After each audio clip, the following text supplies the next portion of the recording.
Why are you looking at me like that? I don't know. Are you ready? I'm ready. I feel like I'm more nervous today. Alright, hey. As I said, I'm more nervous today. Hey guys, welcome to... What's the name of the podcast? The Journey. Hey guys, welcome to The Journey. I am your host, Kymmiee lately. And I'm here today with my... I'm not sure, he's still co-host in training. For those who have never seen him before, maybe care to introduce yourself? I'm Theron. Hi, Theron. Hi. Us. I'm always here. They don't know that. Thank you for gracing us with your presence today. Of course. We have a fun topic. We're going to pick up from what we did in the previous episode. If you guys haven't heard it, we talked about the things we learned after 3 years of dating and being in a relationship. Did I correct it now? Is it better? 3 years in a relationship.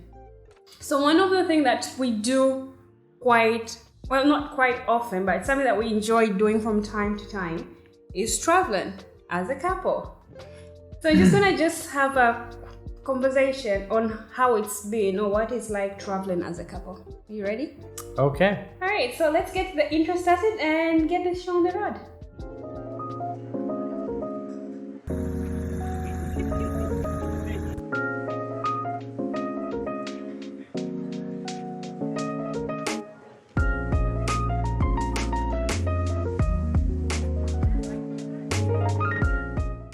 So you've done quite a few solo travels, right? You mean like for work? No, like when you did the one in Kenya before your brother joined you. Oh, right. As a very young person, I did do some solo traveling, yes. How long do we want to say how long ago that was? Yeah, I mean, basically like 25 years ago. Wait, 25 years ago? Not quite, 24, yeah. You've never done a solo travel since then? Apart from work related, no. Oh, okay.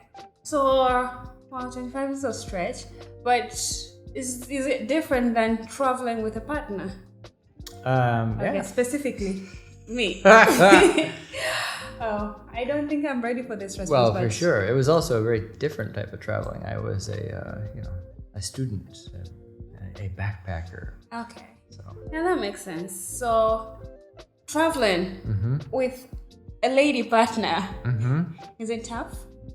No, I wouldn't. That's not what you usually say. I mean, it comes, it's different, and it kind of comes with its own challenges. I think that over time that you've come to also see the advantages of is this the trying packing to thing? travel a little bit lighter. All right. Yeah. So like better for this one. our first trip together, we had 4 suitcases. Don't remind me. Why did you let me do that though? We had 4 suitcases, of which like half of one was what I packed, and the rest was all. I need this for that, and then I need this for this, and then I need that for this. To be fair, it was my first intercontinental trip. Yes. And we were going to Paris. This was December of 2000 Right. 2021? Yeah, I think, yes. I mean, one of the things we also recognize is that traveling in the summertime requires far less clothing. And is therefore preferable. Yeah, and if somebody tells you you're going somewhere intercontinental and they say it's winter, believe them. You're not going to need any of those tank tops that you're going to carry. And I learned that the hard way. So, yeah, this reminds me, 2021, December. That was our first international trip. Casually, we were in bed. I remember this like it was yesterday. It was, I don't know what we were doing, and then you just asked me, do you want to travel? And I said, yeah. And then you were like, where do you want to go? I said, Paris. It's like, okay. It was so spontaneous. Not as spontaneous as the Spain one, but really out there. So that I had to do the visa bit, which is something we're going to get into it. It's really, really difficult. No, well, not really, really difficult. It's very different. Because you just show up and be like, hey, I have a blue passport. Yes, it's unfair. It's very unfair. Us Americans can go most places. We can just show up. And if we need a visa, get one while upon showing up. And many places, you don't even need a visa. As long as you're staying for a short term. Yeah. for Tanzanians, it's a bit different. Although we have discovered recently that there are some destinations, some of them quite nice destinations that Tanzanians can go to without, with visa on arrival, or in some cases without a visa at all. Without a visa at all, that would be Singapore, right? I think Singapore and Malaysia were both. No, completely. Yeah. Oh, is it on arrival? I believe it was completely. No visa required for short-term visit. And of course, there's South Africa as well, which is a fabulous country. I mean, there's no Town? visa in South Africa. We just went. Did you? Can you remember? We just went. That's true. So wait, how did you even get here? I was asking if it was difficult, and then you said the parking, so we digress. The parking, first things first, if you're going to travel as a couple, beware of your partner's feelings. Also, it's not a good look to make them learn their lesson the hard way, Theron. Since when has me telling you anything ever stopped you from learning something the hard way? Fair, you have a fair point. But we did go there, and then I think I packed 4 suitcases. Worst timing ever, because we were in Europe, and then Europe you have to walk everywhere. Like, places are like 4 blocks away, but you have to walk. And then we had 4 suitcases on arrival, and then we ended up shopping. We added 2 more suitcases, right? On our way back. Did we? We shopped some more. I don't think we had any space. I don't think we did. No, we did a duffel bag thing. Okay. And then we kind of left our bags in France at some point. Yeah, there was a point when we decided we didn't actually need quite so much luggage, and actually left a couple of suitcases, yes, for a bit. That's true. So if you're a solo traveler or traveling as a couple, I think the first step to take or learning to take from our book is go really, really light. Something about traveling overseas, you kind of get to experience the shopping if you do enjoy shopping. So you're going to get some bits from there anyways. So it's better to go really light. In Theron's case, pack 3 outfits and then you're good. And in my outfit, maybe half a suitcase if you actually have some cute things that you don't have to go there and buy the same things. Or pack really, really light. You're gonna think. Matthew, you got 2 things going on. So one, if it's summertime, you don't need all your warm clothing, so you don't need to pack very heavy, and you could actually have maybe slightly more outfits because of that.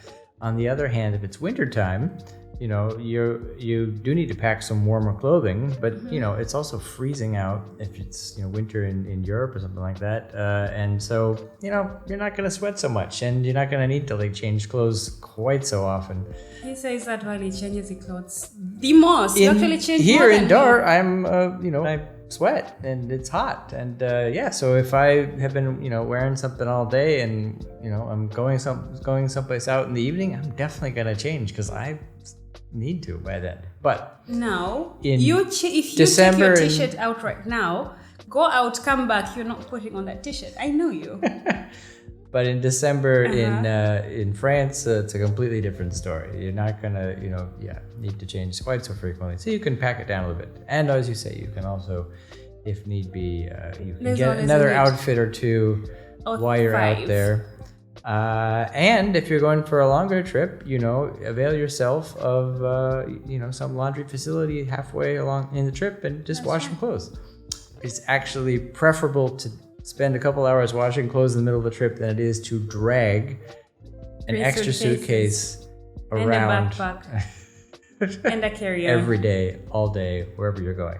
That's true. I think the other thing we learned on that trip too, that first trip, if you recall, you wanted to experience every single different hotel there was in Paris. So it was every night we had to go to a different hotel. I was an amateur traveler. I know better. I think you also, you decided that maybe it's more important that the hotel itself is actually not so important. We just pick one, stay there the whole time that you're within one city.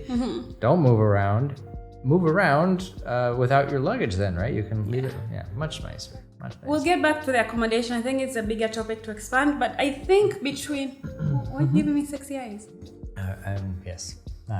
I always give you sexy eyes. No? No, this was specific. You want to do it? And I was now. Do you want to do it? We'll do it. Okay. Another thing, I think, first things first, you need to know what kind of traveler. No, what kind of traveler you are. Yes. Is it a traveler? What kind of person you are when it comes to traveling? I think that's the better way to phrasing it. What you're looking for, out of the experience. Are you looking for a getaway, or are you looking to experience a different place? Yeah, which brings us to two types of people. We have travelers and vacationers. This is something we learned quite recently. We didn't know there was a category of people out there that travel the world. So you have your travelers, which is kind of the people we're talking to right now. The travelers are the people because we're ourselves travelers. Travelers are people who go out of their houses, homes, local destinations to experience life and culture and see things, be out and about doing things. And then you have the second group of people that are called vacationers. It goes without saying they never leave. They're the home away from home kind of people. A vacationer maybe is somebody who's going to, they go to a tropical destination, to a resort. Mm-hmm. And the they resort, never leave. The resort is all inclusive, and they never leave. So they never go and see anything. So they go for breakfast, lunch by the pool. Maybe something organized by the resort. They see that, but apart from that, they're not going to go out and about on their own. Yeah. They're there just to relax and take a break from work, essentially. Yeah. It's not so much about the destination as it is about the just relaxing. Yes. Yeah. So if you figured out you are a traveler, then this podcast episode is clearly for you. If you're a vacationer, well, enjoy the beach or any other place you are. Don't forget to wear your sunscreen. And of course, I think if you're a vacationer and you are from Tanzania, you don't really have to go that far to find a really nice vacation spot. Right? Yeah, we want to agree to disagree on that. We've been doing that for 3 years now. You really love Zanzibar, and Who doesn't love Zanzibar? We love it. White sand beaches. Okay, white crystal sand blue beaches. water. Okay, crystal blue waters. And so if you were just going to do vacation, you could find a nice place in Zanzibar. You don't have to go far. Or Bali or Maldives. I mean, literally very, very similar. Except really, really not. But if you're just talking about the beach and the ocean, they're pretty similar. Okay. That's true for anywhere on the Indian Ocean. It's going to look fairly similar. But if you're going to... But it's also not the whole of Zanzibar. You have to go if you're going Nungwi, to travel... That's what or I don't know. Because if you do Stone Town, you will not be doing vacation, but you cannot just... That's right. I'm talking about vacationers here. There are resorts you can go to in Zanzibar. Just as nice and good as any resort you would find in one of these other locations. Right. So we're going to come back to the point you had mentioned earlier about accommodation. How is that important, especially when you're traveling with a couple? Or traveling as a couple? We haven't traveled with a... We have traveled with couples before. Yeah. But when it comes to us, how is that important? I'm just going to shoot myself in the leg. It's more important to me than it is to you. Yeah, we could, be staying in a hut, a shack. Yeah, something. I'm not going to be shacked I in a wouldn't, hut. As long as there's access to running water. Yes. Very good. As long as there's access to running water and it's clean, I really don't care. What about toilet paper? Toilet paper is nice, but you can always carry your own. And dump it where? In the mini. I'm saying you need running water, access to running water. So. Anyways, so I think it's safe to discuss that earlier on. Should we do budget before the hotels? Because I feel like I'm preempting the conversation. Or do we do hotel as a segue to the budget? Well, they're related issues, I think, yeah? So with hotels, make sure if you're going to, let's say, Rwanda, and there's a scenic place where you can see it from the hotel, and it's kind of affordable if you kind of plan your trip ahead of time, which is something we're going to touch into in a bit. So get that hotel and then don't move. I learned the hard way, I want to stay in all these popular Instagrammable hotels, and then you have to drag your bags, and then checkout is at 10, and you have to be up, and then check. It's a whole mess. Just find one hotel. If you're going to be there for 3-4 days, set your base there, and you're going to thank me later. All these other places where you think they're key sightseeing places, you can go without your bags. Yep. Also learn that the hard way. budgeting or finance or the whole budgeting shenanigan. That's something. I think it's helpful. I don't think we've quite learned this one yet, but I think it's helpful to actually set a budget before going on vacation. Otherwise, generally, you'll come back with nothing. Yeah. So I think when it comes to traveling, I know traveling has gotten a bad rep. With everything that's going on Instagram, people think you have to go to like these exotic places for you to qualify as you have traveled. As you had mentioned, there are prettier places, especially like in Tanzania. There's so many other places that you can do locally if you're just trying to get into the traveling scene. There's Kigoma. Kigoma is where we have the chimpanzee. Yeah. I'm yet to go there. You haven't gone there too, have you? I've been there, but I haven't been to see the chimps yet. Okay. You have Arusha, you have Mwanza, you have Moshi, you have Dar es Salaam. So you can still do these things. Yes, Mafia is Mafia. I don't even think it qualifies. Like that's like it's an expensive on a budget experience. It's so beautiful for whatever we paid for. Mafia is a good deal. I mean, the most expensive part is getting there. So I think setting a budget ahead of time, or start by identifying where you want to go. And then from there, set a specific budget or plan towards a specific budget. Say you want to travel to South Africa for your birthday, and the costing to the whole thing might cost you, let's say, 500 USD. But if you want to go next week, that's rather expensive, girl math. But if you do it like in December next year, that's basically free. You can never relate to that. That's girl math. Because you've planned for it, and then when the time comes... if you can plan out about 6 months in advance, then generally you will find, not that it's anywhere near free. That's girl math. But that the plane tickets will be much cheaper, the hotels will be much cheaper. Which in girl math world, we call that free. Past year has paid for the whole trip.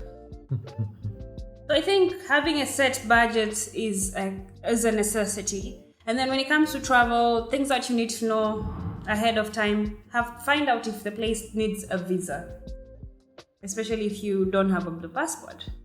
Find if the place has, some traveling limitation, because there's a point like the COVID was something to look out for. There's yellow fever, that's something that some places check.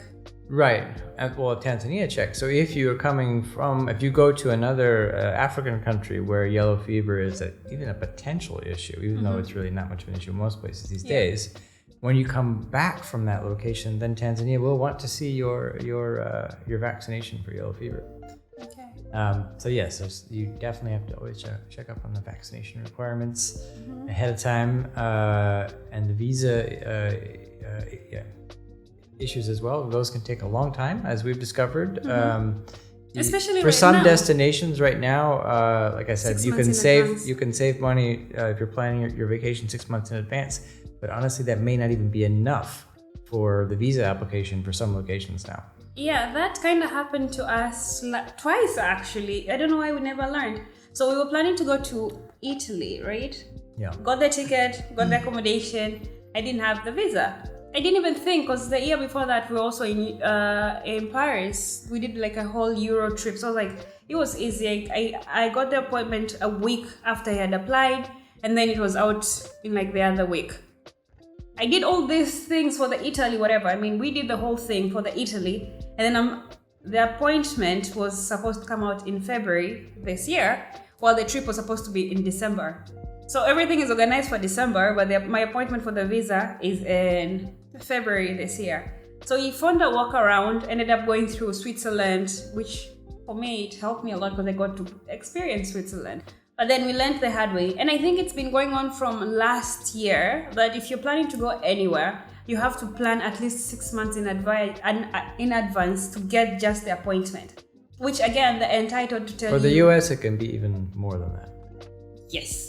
Which is what was my next bit, which was the second time. When we were planning for the US trip this year, we were planning to go there in June, right? We ended up going in August because we couldn't get an appointment soon enough, even though our ticket for the US was like booked and paid for in January.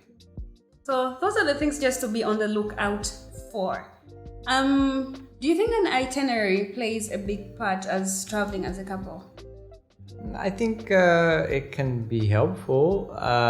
We've kind of done both. Like when we went to our first trip Paris, we didn't really have an itinerary, but I think we still had a pretty good time. We kind of found things to do as opportunities presented themselves. Played it by the ear. We played by ear, yes. Which, if you are somebody who doesn't have to have everything planned out in advance, you can sort of roll with it. That can be fun. Although, if you're not very adventurous, it could also kind of put you into more of the vacationer mode, because you would show up without the plan and then you would just do whatever's easiest and you would end up not leaving the hotel or whatever. But for some people, yeah, something of a plan might be better. But I think we did strike luck, me and you, because we kind of complement one another. When I don't feel like planning, you pick up and plan, or you might do the planning while I do the packing. So we kind of find a balance using our strength. So if you're looking for a place to eat, I will go on Instagram and just search maybe Mauritius and then look all the hotels that are tagged. Theron, however, will look restaurants near you and then check all that. He's like really good. If it's in the map, that's kind of where you come alive. So from accommodation to like food, all the recommendations, if it's in Google Map, I think that's your place. I would say for me, oftentimes the location of the hotel is more important than anything else. Okay. Wait, I didn't know that about you. Yeah, no, I generally try to choose us locations where it's not going to be too much work. But it doesn't necessarily mean that every spot within the city is going to be equally accessible.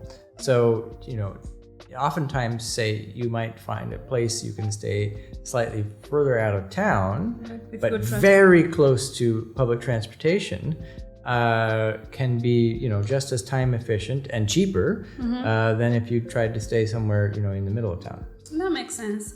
So I think when you travel, one thing to also put in mind is always try to use public transport, especially if you go to places where they have a good system of that. I don't know. I like public transportation. I do enjoy the subway. Yeah. I honestly do. Like if there was an option for an Uber and a train, I really love the trains. There's something about, like, let's say New York, Paris. I think it's like I don't get to see all these people, but then you have people from different backgrounds and then we're just all clustered in one. Yes, you would be missing out if you didn't see that. As a traveler, you're not getting the full traveling experience. Yeah, you get to see a lot of things you'll not see out and about. You will see a TikToker doing their own thing in a train. You will see a pregnant mom. You'll just see some guy standing to let that person sit. You'll see a random person complimenting your hair. So it's good. I actually do enjoy that. To be fair, if I was traveling solo, I would be Uber 100%. It's the whole thing about safety and stuff. I'll be terrified to like do trains on my own. I'm just gonna, whether it's Switzerland, Europe, Norway, I don't think I'll do the train. Uber just seems like safer and less hassle. But since we do it together, not that you're gonna harm a fly, there's just that security aspect that is attached to you that I'm like, we're gonna be okay. They don't know he can't fight. He's male and he's over 6 foot. He looks. I like how just slide the 6 foot in there. You're happy with yourself. And he looks like something. But yes, it's the beard. And the beard. It's the beard and the height. So I kind of feel safe doing that. Little do they know that I'm just a golden retriever. A full-on golden retriever. Like if they scratch your head, you'll start whining. Another thing that I think it's a reality that we need to like put out in the open. There's a lot of compromise that comes with traveling, especially if you have an aspiring content creator for a girlfriend. Yeah. Or just any girl in the world, because this is something you go out and then you see boyfriends at work, so they become your photographer and then you become a model. For some guys don't enjoy that very much. I'm just gonna put it out there, unless he's an actual photographer. I think everything comes in moderation, and so for a content creator, that moderation level is much higher. So it's not like, oh, can you take a few pictures of me here as your boyfriend? But it really becomes something more like, can you be a photographer for the whole day? And we will be taking hundreds, if not thousands. Thousand is a good starting point. So that's something. And I've kind of had it can be a ruffled bit much. feathers with you about that. Yeah, it can be a bit much. There's lots to do out there, and you may not all have the same priorities. Yeah. Which is kind of picking it back from the last episode where we said when you're trying to pursue somebody, one of the major foundations in a relationship find their compatibility. Mm-hmm. So if you are compatible from the start, even the activities more or less will look kind of the same. Or find something to do, while one person will enjoy it more if you kind of have what we have, like if you enjoy quality time, you will be doing absolutely nothing and still have a great time. I think at the end of the day is having great communication between you and your partner and voicing what you want to do and finding a happy middle ground. Yeah. All right. I really don't know where to pick from this because we lost the audio. We lost the footage.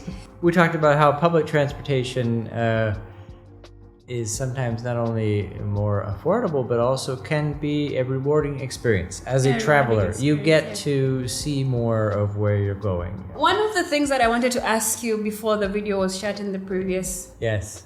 What's wrong? Why are you looking at my titties? I'm just remembering that this is my new shirt, which I haven't tried on yet. Yes. So one of the things that I wanted to go through, I did ask you what are your top 3 countries. Oh, right. Yes. We were talking about where we liked. Yes. And I said Tanzania is very high up there because I can speak the language. Okay. I understand the culture to, a certain extent. And you can speak the language. Okay. I can. Yeah, sure. To get around, to do whatever I need to do, to communicate basic You understand the basic information. And no problem. And the information that nobody understands. Yes, I also know some very technical things that nobody else knows. Yes. So Tanzania is in your top 3. I would never have guessed. I'm lying. Why would I choose to? I'm lying. Yes, it's a great country. It's got everything really. Mm-hmm. You've got your white sand beaches. You've got all of this interesting coastal history, the Zanzibar history, and then you also have absolutely amazing ocean activities. Like you can go to Mafia and go swim with whale sharks, right? And you could do that in the morning. Tanzania promo coming through. And then in the afternoon, you're on the other side of the island, swimming in a coral reef with sea turtles and, all kinds of fish and stuff like that. That's pretty awesome. And then, a few days later, you could be in Roja National Park, watching lions, stalk a zebra. It's pretty vast and varied. Or you could be climbing, you could be climbing an alpine mountain and, seeing giant lobelias and glaciers. They're types of plants that live in. Point being that it's really got a lot, and that's and it's also just a very friendly place, right? People are pretty laid back and chill and nice. That's to my people. Yeah, we are the friendliest bunch. So maybe on the downside, it is not always the cheapest. Actually, political. No, I was gonna say it's not always the cheapest. You don't necessarily always get the biggest bang for the buck. True. If you really like kind of fancy quality things, sometimes you don't always find that here, especially not for the price that you might want it. That you pay for. But I mean, that kind of stuff doesn't really matter to me usually. Like I could be staying, like I said, in a hut someplace. I'd be perfectly happy. Okay. Country number 2. Tanzania's up there. Let Tanzania go. Places that we've traveled to. It's a tough one. It's not that. Tanzania was your number 1. Well, if I think about like cities. No, countries. I'll get to cities. Okay, we're talking about countries. Well, this is kind of weird, but if it was an entire country, not just a specific city or destination within the country, I might have to give it to the U.S. What? I know, very unexpected. That is so out of pocket. How does it feel? That's Trump now. You wanna go back? Okay, U.S. You wanna expand? Well, again, I think it's like from a personal perspective. There's a lot there. I know a lot right? So there's a lot. I'm very familiar with the place. All my friends and family are there. I mean, it's also a hugely varied country, and I've actually only seen a tiny little bit of it. Yeah. Also high up there, though, I gotta give South Africa. I knew that was coming. I'm but disappointed. specifically Cape Town. I mean, Cape Town is kind of really amazing. Okay, so we expand this to cities before I do my take. Top three. Top 3 countries. Ay. France. France is my ride or die.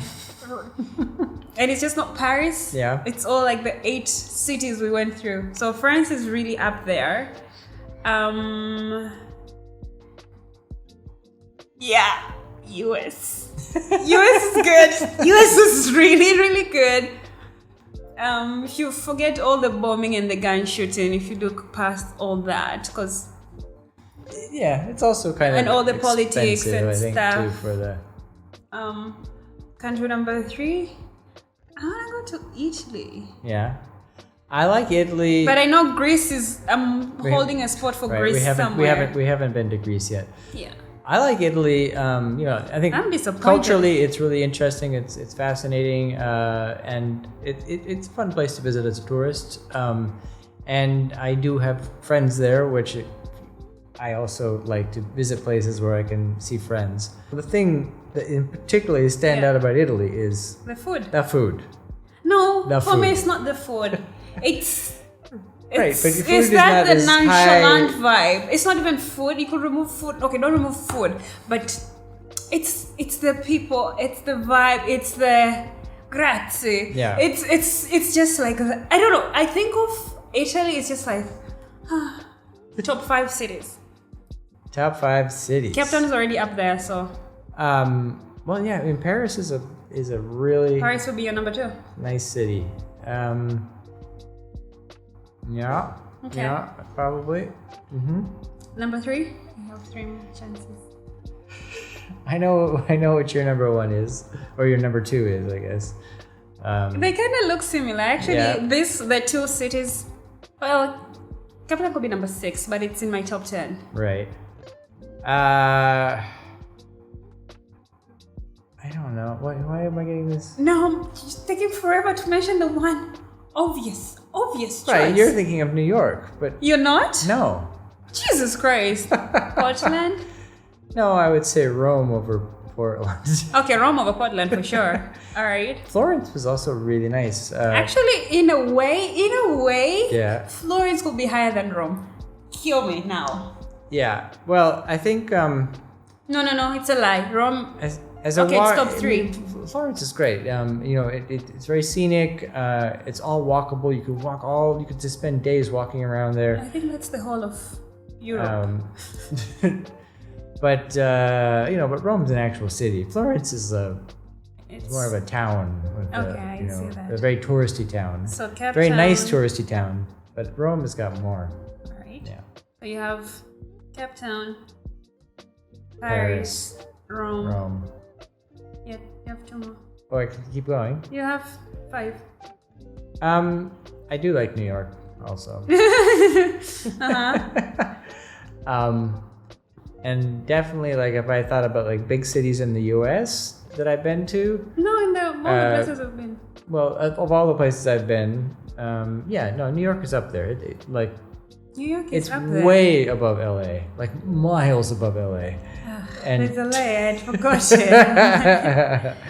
and also, I would put it above San Francisco. And it doesn't have to be a U.S. city. And it's above Seattle. So New York is. New York is above everything in U.S. There's no discussion. Argue with your mama on that one. Okay, all right. Well, I like Dar. I like Portland. Okay. Also, Portland is kind of a hometown for me. Portland is where I went to university. It's where I got a lot of friends and some family. Lost your virginity. Sorry. I think my top 5 kind of similar but different. So Paris is number 1. Like Paris is exactly who she thinks she is. One of one, baby. Mm-hmm. New York. Mm-hmm. New York and Paris are like, it's a tie. And I fell in love with Paris. You saw Paris winter. in the winter, and So you if I sit saw in New the York summer- in the summer. So I think Paris has, if you're saying they're a tie, then definitely Paris is ahead, because in the summertime, Paris is even something else.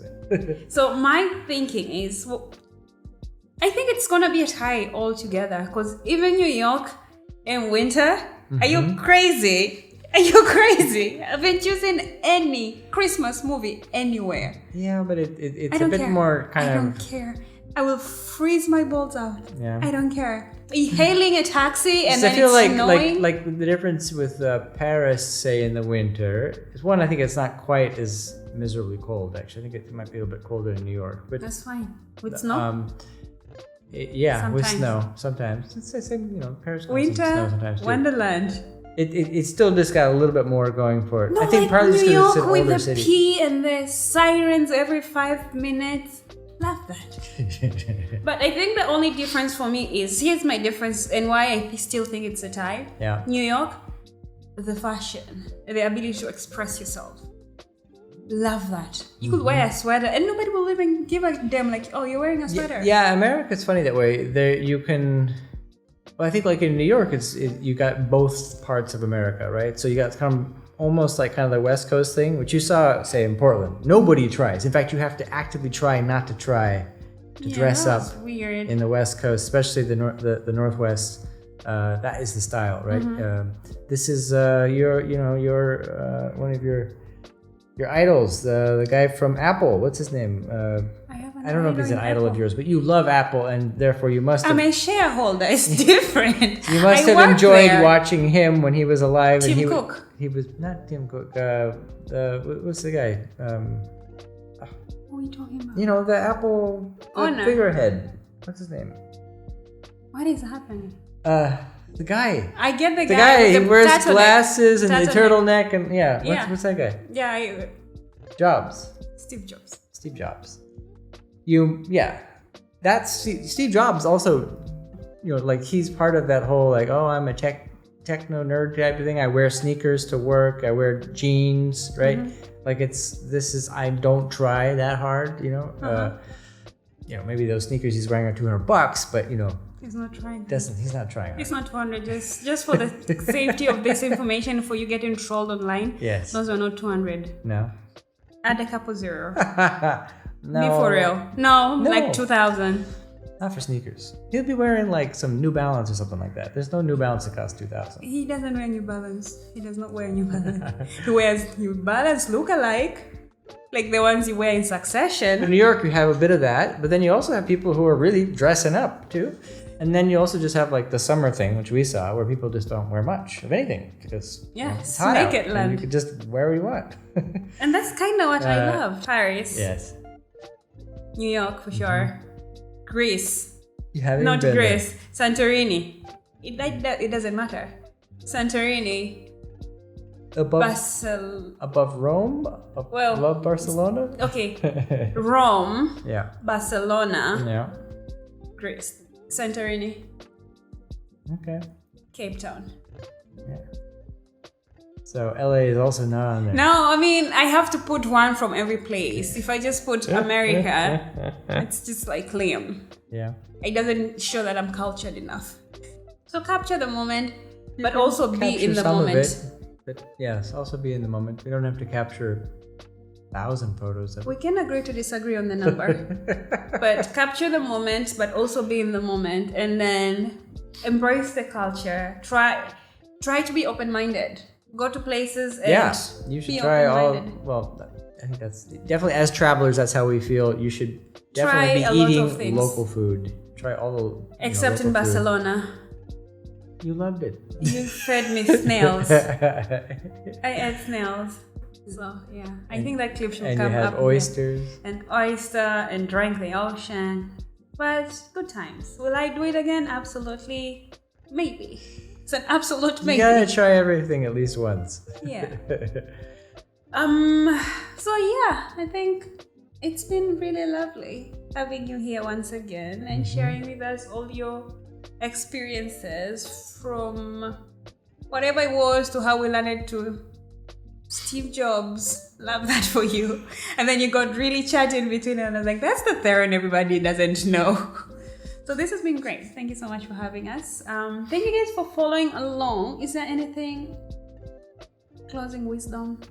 Closing wisdom. If you could go back in time, would you travel less or more or the same amount? I think it all depends on who you're with and where you're going. Because I hope it's me. I've actually never been a big traveler. Like I've obviously somehow ended up, thousands and thousands of miles away from where I grew up. But I changed you. Well, no, yeah, you did. Indeed. You definitely, like in a good way. Yeah, I've been doing a lot more traveling Nice. as a result, and I do enjoy it. I enjoy most parts of it except for the airplane. Yeah. I still don't like. Is it the flying or being climbing. Closed in a metal box in the sky? Which is it? Yeah, it's that part. Because actually, it's not very rational for me. I could be sitting in one of those tiny little planes, right? I love, in fact, if, occasionally, especially in Tanzania, you'll be flying somewhere, the flight will be totally full, and they'll be like, does anybody want to come sit in the co-pilot seat, right? Yeah. And I'd be like, yeah, I'll totally do that. Because being able to sit in the co-pilot seat and see where you're going, even though it's a tiny plane, right? Somehow that's more relaxing than being in a giant plane, much, much, much higher up, much safer, but still disconnected from the earth, in a buzzing box. So your point is you're missing out. It's the form of being a co-pilot. Yeah, I think you feel like you have more control, even though you have no control. You feel like you have more control when you can at least see where you're going, and you can sort of see what the pilot's doing, what the plane's doing, and And you're getting really excited. That's one way to end the podcast on a high note. So thank you for joining us on this episode, guys. If you have any questions, Theron's here. I'm Theron's manager. Leave all your questions down in the link below. Thank you so much for tuning in. I'll see you guys on the next episode. Bye. Bye. Thanks, babe. That was really amazing. Yeah, you got really you went off. And I was like, wait, what? Steve Jobs? I couldn't remember his name. That's why What'd you call him? Tim Cooks. Tim Cooks. No, but to be that's fair, the card guy? That's the card guy, yeah. Awesome. All right.